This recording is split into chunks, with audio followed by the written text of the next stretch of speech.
A mensagem de hoje, ela se baseia em algo tão especial nas nossas vidas e um dos maiores bênçãos e presentes que Deus poderia nos dar. Vocês sabiam que você é o templo do Espírito Santo e que o seu Espírito habita dentro de vocês? E que esse Espírito que habita em vocês é o mesmo que habita em mim, é o mesmo que habita no Donizete, e existe apenas um. Paulo orienta os coríntios com essa seguinte afirmação: ou não sabeis que o vosso corpo é o templo do Espírito Santo, que está em vós, proveniente de Deus, e que não sois de vocês mesmos? Porque fostes comprados por um preço. Portanto, glorificai a Deus no vosso corpo e no vosso espírito, os quais são de Deus. Porém, nem sempre foi assim, né? O Espírito de Deus nem sempre agia e habitava dessa maneira. Por isso nós precisamos recapitular algumas coisas, voltar atrás. Quando eu me refiro atrás, é no Velho Testamento. Matéria de prova. A Bíblia ela é dividida por 5 eras. A primeira era é a pré-história. A segunda é a patriarcal. A terceira é a era mosaica. A quarta é o ministério de Jesus Cristo. E a quinta é a era cristã. Pode responder, e é uma pergunta de prova da Escola da Bíblia, valendo um abraço para quem acertar, depois do culto. E dentre essas 5 eras, qual era a gente vive hoje? Pode responder. Era cristã. A gente pode definir a era cristã como igreja, certo? Porém, esse mesmo Espírito que eu disse que habita em mim, que habita em vocês, ele está lá atrás, juntamente quando Deus começou a sua criação. Isso se encontra em Gênesis 1, 2, que diz assim: e a terra era sem forma e vazia, e trevas estavam sobre a face do abismo, e o Espírito de Deus se movia sobre a face das águas. Interessante isso, né? Então, esse mesmo Espírito que habita em mim, que habita em você, é aquele mesmo Espírito que está lá no início de tudo. Por isso, com tudo isso, nós podemos concluir que podemos dizer que Deus ele planejou e originou tudo. E que Cristo foi o executor dessa criação. E isso se encontra lá, em João 1, do 1 ao 3. Em princípio era a palavra, e a palavra estava com Deus, e a palavra era Deus. Este estava em um princípio com Deus. Todas as coisas foram feitas por Ele, e sem Ele, nada do que foi feito se fez. Jesus foi o executor da criação, mas o Espírito Santo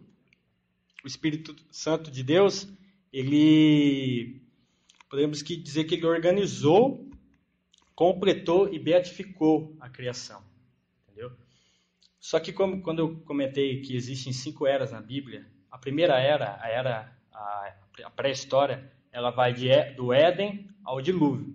E nesse período, é óbvio que aconteceu muitas coisas. Então foi por isso que Deus mandou o dilúvio. E nesse período, infelizmente, muita coisa não mudou como é hoje. O Espírito de Deus pode agir numa pessoa que é do mundo? Não.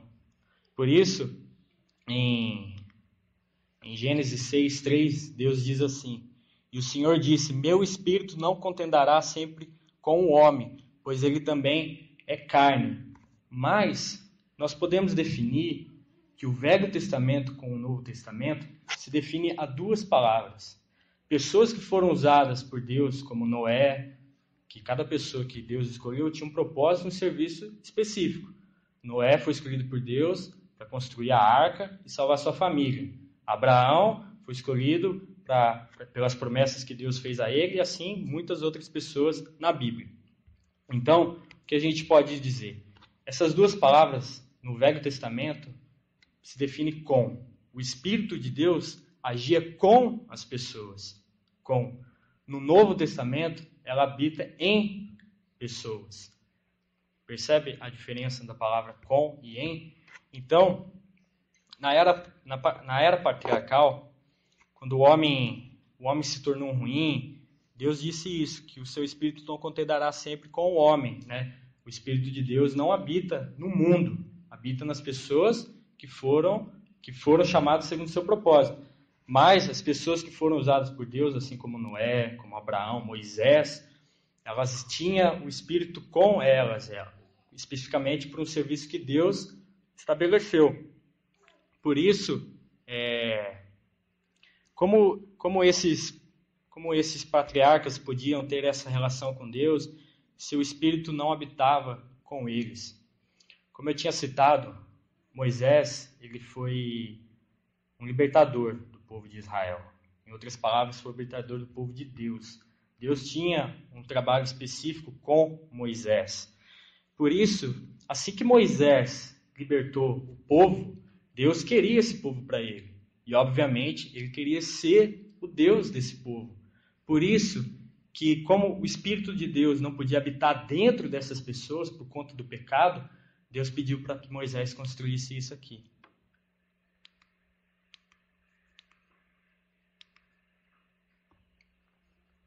A tenda da propiciação. Deus, você pode definir o Velho Testamento como um testamento de coisas físicas. Deus definiu e pediu para que Moisés construísse a tenda da propiciação em 3 capítulos. Isso fica como lição de casa para quem quiser ler, porque é muita coisa. Se você perceber os detalhes, como Deus queria que todas as coisas fossem dessa forma, e eu queria que nós prestássemos atenção nesse pequeno detalhe aqui na imagem. O véu. O véu, ele simboliza a separação entre Deus e homens, certo? Apenas uma única pessoa podia entrar lá dentro, que era o sumo sacerdote. Mas, naquela época, os pecados eles não eram perdoados, eles eram expiados. Por isso que o sacrifício acontecia de uma forma constante. E esse véu separava, e que quem entrasse lá dentro era fulminado na hora. Mais ou menos como se alguém levasse um choque e morria na hora. Por isso que a Bíblia fala que, em relação ao sumo sacerdote, ele entrava com uma corda bem aqui no tornozelo. Se ele caísse lá dentro, eram as pessoas que puxavam ele para fora. Já no ministério de Cristo,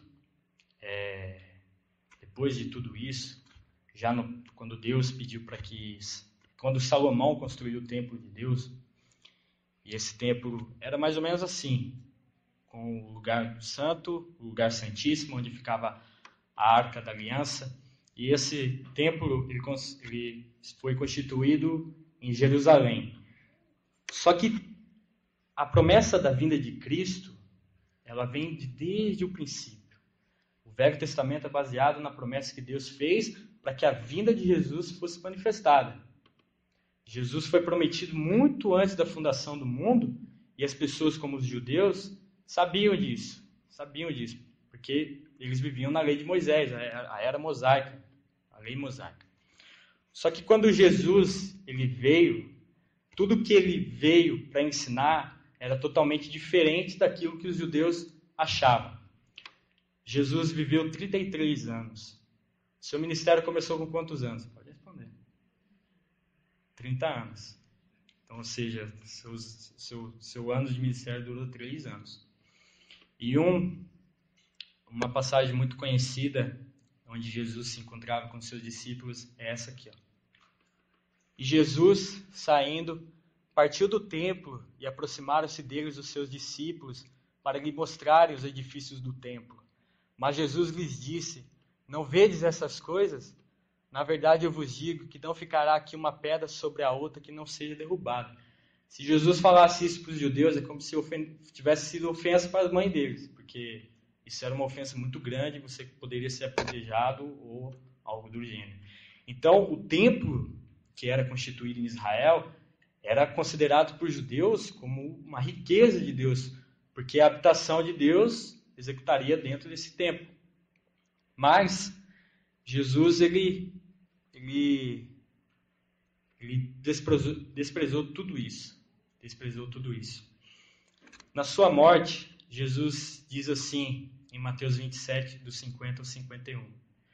Jesus novamente, brandando em alta voz, rendeu o espírito.